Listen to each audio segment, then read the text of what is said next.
Today we're gonna do a video on if how well the Sparked Innovations Fannie cools down the amplifier.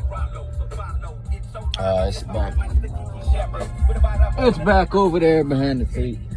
Right here, I'll turn it on so if you guys can hear it quick, so you know it's back there. If you guys watched my videos before, you know you've seen it back there too. All right, there you go. That's the fan kicking on. But we're not gonna turn it on right now. Now, another kind of topic that I'll throw in here on this video is cold weather, you know, versus your subwoofers and amplifiers and stuff. A lot of people just tell you to go ahead and full tilt it, you know, in the dead of winter.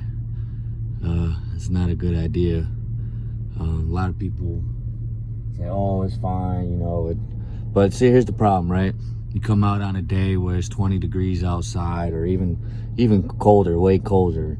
Let's say down in negatives, right? -5, -10 degrees. Your amplifier and your subwoofers are gonna be just as cold. Like right now, I've had my truck running for, I don't know, about an hour, and I've been playing music on very low volume. And the outside temperature of the amp is still only 55 degrees. That's not even room temperature yet.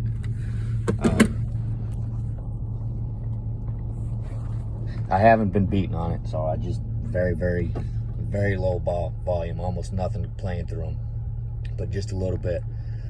The thing is, when you full tilt your stuff in the dead of winter like that, like a lot of people tell you to go ahead and do, is fine to do.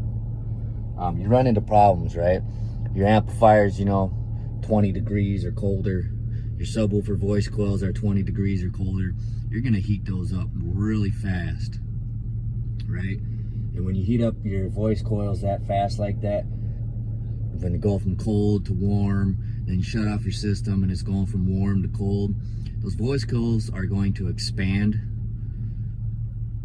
when you do that, and that's gonna strain your voice coils tremendously over time.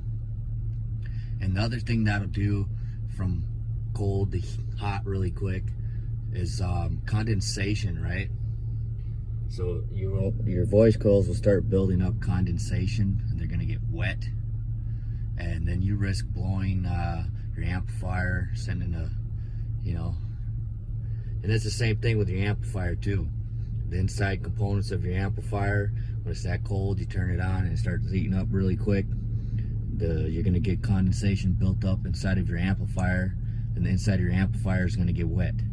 We all know water and electronics don't mix. So I guess that would be my other piece of advice for you guys if you're in a winter state, is just very slowly play your system until everything really warms up, you know. Give it about a half hour of low volume playtime. That way you're not, you know, heating everything up extremely quick.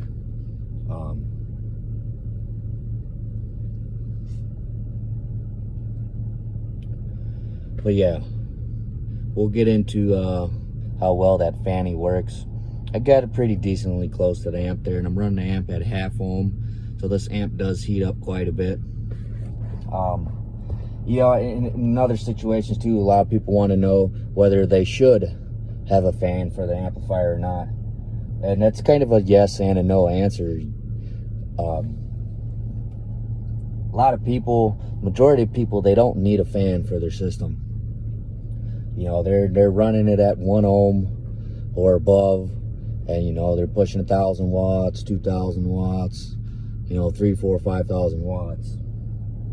You don't really need a fan.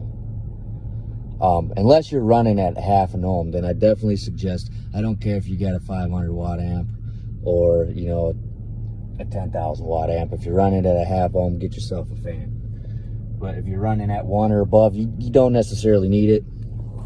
The fans are originally built to keep amplifiers cool that are people are using for competitions, because they send a tremendous amount of power through their amplifiers within seconds, and that's why they heat up so quick. And the fans cool them down so that the temperature inside of the amps stay cool, and it fights wattage, right? The cooler your amplifier is, the better wattage output you're gonna have.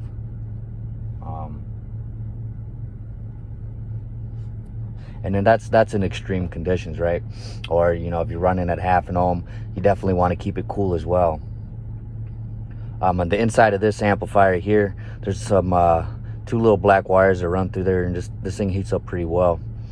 And the casings of the wire in there are actually starting to melt, so that's another reason why to keep it cool. And I don't always use the fan when I'm playing this thing. I should, but I don't. Sometimes I forget to turn it on or whatever. But today we're gonna, and I'm gonna do this off camera, and then I'll come back and show you the temperature results.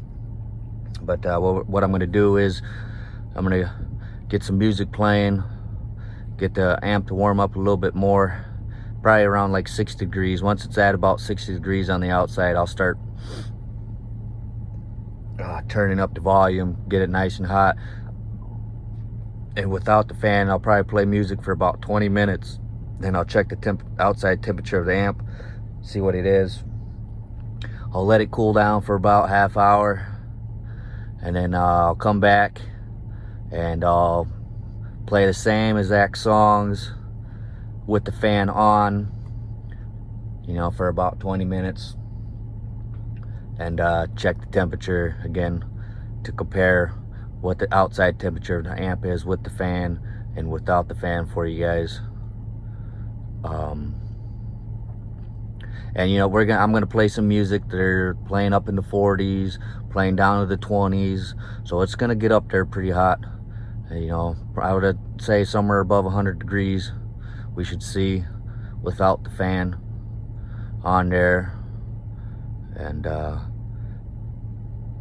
we'll just get into it, and I'll show you guys the temperature results here in a second. Be back in a few. So we've played probably about 3 or 4 full songs, 40 hertz, 30 hertz, and the 20 hertz range. And we got a temperature, outside temperature of 102 degrees. Now we're gonna play those songs all again with the fan on and see what we get. All right, we'll be back. All right, guys, we got the results for you, man. This fan has made a huge difference, right? I let the amplifier cool back down to about 73 degrees before I started the test again. Played all the same songs. Remember before, without the fan, it was like 101, 102. Now with the fan, you know, 83 I think we're at. It's dropping again with the fan on there. We'll go up here a little bit, 84, down there, 80. Check way over here, 84. So this fan is doing an excellent job of keeping this amplifier cool. So I'm keeping more power going through it, the cooler it is. I did not honestly think it was going to be that big of a difference from 101, 102 down to 80, guys. And when I did the first test, the amplifier was at 60 degrees on the outside here. I played the songs, went up to what you guys seen, and I only let this amplifier cool down to about 73 degrees before I ran these tests again. As you can see the temperature dropping already from how fast that's dropping, 80 degrees already. So this fan puts in some work, guys. I'm out of here.